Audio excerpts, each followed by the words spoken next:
In a story truly based on the phrase "the rich get richer," a UK-based charity says the wealthiest 1% will own more than the rest of us combined by next year. Oxfam International study released Monday morning ahead of the World Economic Forum in Davos showed the world's global elite increased their share of wealth from 44% in 2009 to 48% last year, a number Oxfam's executive director called simply staggering. Winnie Byanyima stressed prolific lobbying, especially in the US, has sent public dollars to special interests instead of benefiting the whole population. Extreme inequality isn't just a moral wrong, it undermines economic growth and it threatens the private sector's bottom line. The numbers are, of course, controversial. If you believe narrowing the wealth gap makes for a stronger economy, these findings are troubling. If you believe in the trickle-down theory of the wealthy stimulating growth and prosperity, you probably think the numbers are misleading. This is the same group that attended the World Economic Forum last year and tried to spur debate on economic inequality, saying the 85 richest people in the world have as much wealth as the bottom half of the world's population.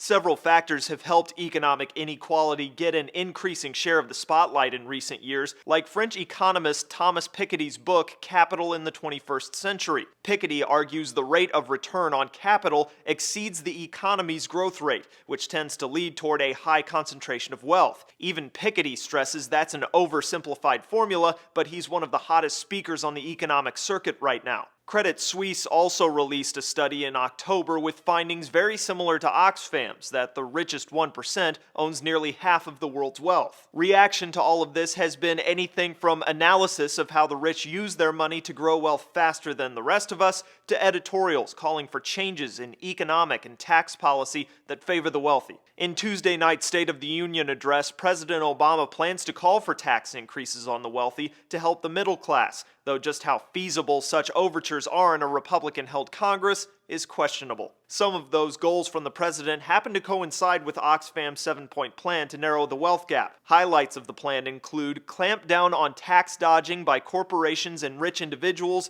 invest in universal free public services such as health and education, and introduce minimum wages and move towards a living wage for all workers. Oxfam says some of the best billionaire growth came from people with stakes in financial, insurance, pharmaceutical, and healthcare industries.